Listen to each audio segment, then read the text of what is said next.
Hi guys! Magandang gabi! Welcome back po dito sa Gandara SRU channel for showbiz update. Andito na naman nga po akong muli nagbabalik. Nagmamaganda ninyo kajusmasang Kim Pao. Wala na nga pong iba. Ang lokaret na si Gandara SRU upang magatid po sa inyo ng latest update and fresh happenings patungkol kina Kim Chiu and Paolo Avellino. And para nga po sa gabing ito, ang tatalakayan naman natin mga ka-Kim Pao ay mayroon nga pong kinalaman dito po sa isang bagay na nag-uugnay kina Kim and Paolo na hindi po sinuot ni Chinita Princess. At the same time, tungkol na rin po sa paayuda ni Chinita Princess para naman sa ganon ang Kim Paulansya ay mapakalma. Pero syempre, bago po ang lahat ng iyan, sa mga di pa nakaka-subscribe sa ating channel, pakiclick lang po tayo na ating subscribe button at notification bell na nariyan sa baba upang kayo po yung maging updated at ma-notify tuwing may bago tayong chika at balita hinggil sa Kim Pao. Basta mga balita na may kinalaman kina Kim Chiu and Paolo Avellino, sagot na nga po natin yan. And nais din po pala natin magbasa ng ilang comment mula sa ating mga taga-subaybay. Ano po, bilang pasasalamat sa walang sawang pag-support at pagtutok sa atin pong mga daily updates at upang bigyan na rin po ng tinig ang kanilang reaksyon at opinion bilang mga fan nila Kim and Paolo. So, eto nga po mga ka-Kim Pao, ang mga first commenter natin sa gabing ito. Nais nating i-shoutout si Ma'am Leoncia Talian at Ma'am Vivian Caraig. Nako, shoutout pat maganda ng gabi. Maraming salamat sa pagtutok parati sa ating update. Sabi nila, I believe Kim is one who is very loyal when in a relationship. No billionaire, no guapo, no gifts can change her loyalty and honesty to a relationship. She has never betrayed anyone. She can always be trusted. Hello Miss Gandara, legit follower mo ako? Kasi legit din balita mo about our idol Kim Pao. Always panalo. Thanks God kasi so pretty, no bad vibes and ignore toxic people. Hindi sila nakakatulong sa ating health. Love ourselves no matter what. Basta Kim Pao lang tayo. Okay ba yon? Yes, Ma'am Vivian Caraig, and thank you so much naman. Yes, lagi ko nga po nababasa at alam kong matagal na po kayong nakasubscribe sa atin at lagi pong present sa ating mga update gabi-gabi. Kaya naman, thank you so much po sa pagsubaybay. And syempre, ayun nga hanggat kaya po natin, good vibes only lang po tayo. Yung mga importanteng bagay na makakapagpasaya sa mga Kim Pao, ang atin pong pagfofokusan. About naman sa loyalty po ni Kimi, Ma'am Leoncia Talian, yes, I agree. Talagang si Kim, hindi po yan tumitingin sa pera, billionaire ka man, artista ka man, o politiko. Ayan, hindi siya tumitingin dyan. Sa kagwapuhan, sa mga regalo. Nako, kung regalo lang din naman, kaya naman ni Kim. Bilhan ang sarili niya. Sabi nga sa kante, I can afford my own flowers. I can buy myself my own flowers pala. Ayan, kayang-kaya ni Kim bigyan ng regalo ang sarili niya. Hindi po mababago ang loyalty at ang honesty and respect ni Kimi sa kanya pong mahal or sa kanya pong karelasyon. Samantala, sabi naman dito sa comment po ni Ma'am Norma Daya, good evening Gandara, yung latest naman, yung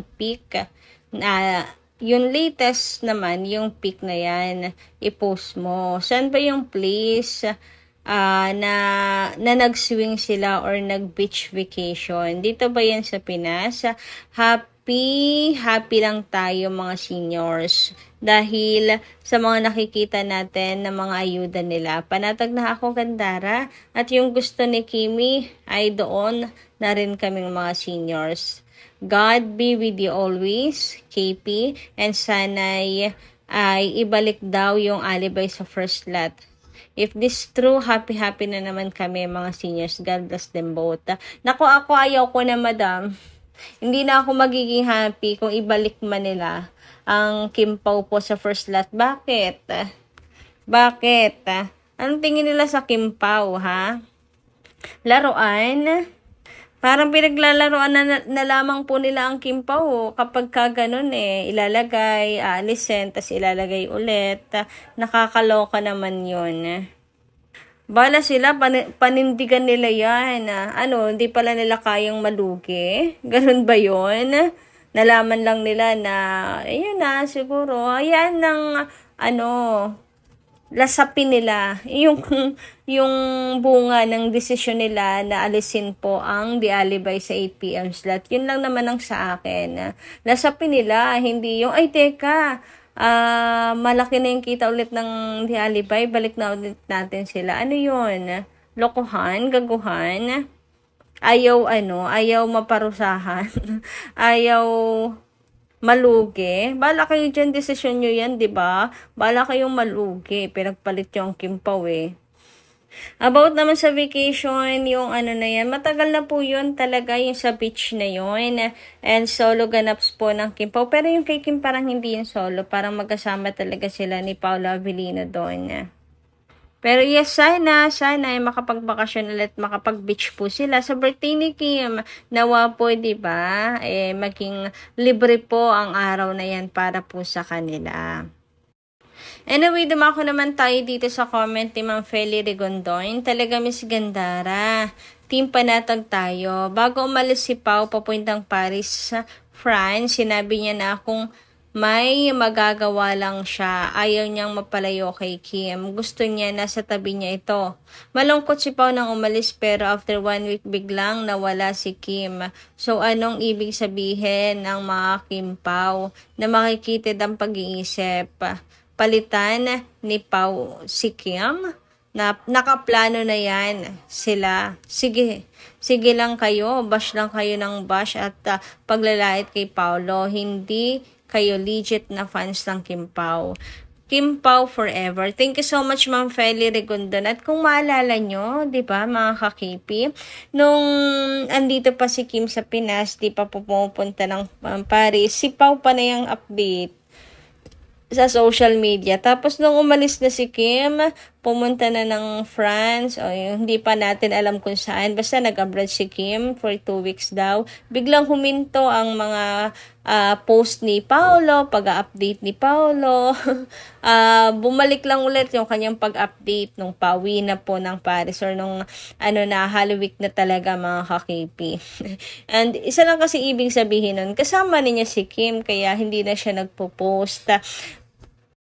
So, di rin yan siguro napapansin nung iba. Kaya panay na lang po ang batikos nila kay Paolo Avellino. Pero sige lang, go lang. Bumatikos lang kayo. Basta kami alam namin ang totoo. Bala kayo dyan. Magmang-maangan. Anyway, dumako naman po tayo nga dito sa look ni Chinita Princess kanina sa Showtime. Which is so fashionista. Grabe naman ngayon. Talagang si Kimi, no? Bagay na bagay sa kanya yung pink. Tapos napaka-fashionista pa ni Kim.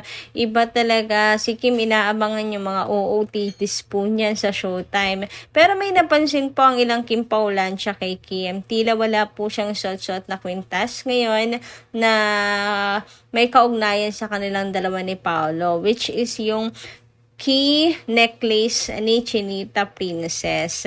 Mukhang hindi daw po ito suot-suot ni Kim at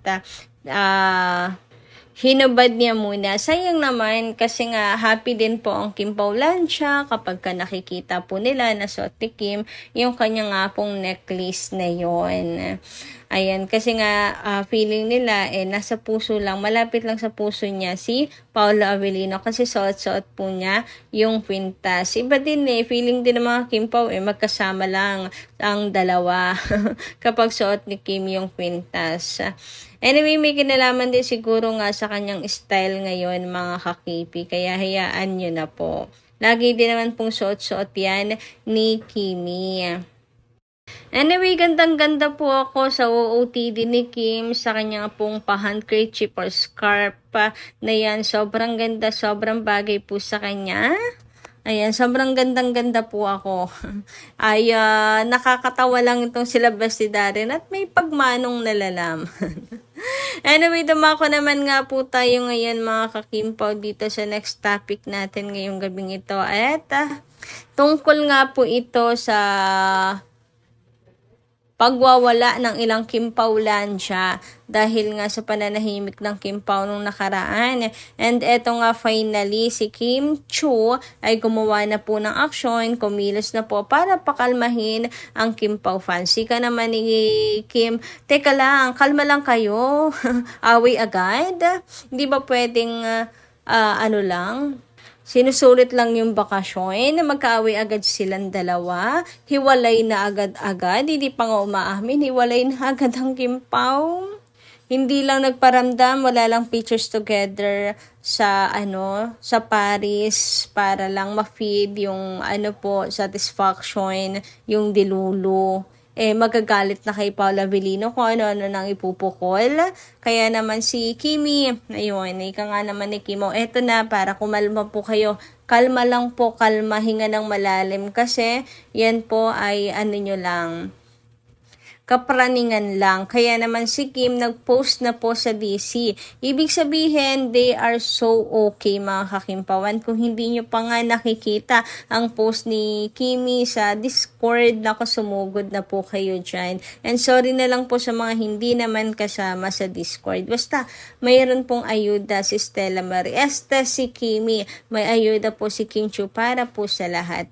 Para kumalma ang mga fans. Natuloy lang po ang Kimpaw, hindi po mawawala, hindi po magbabago.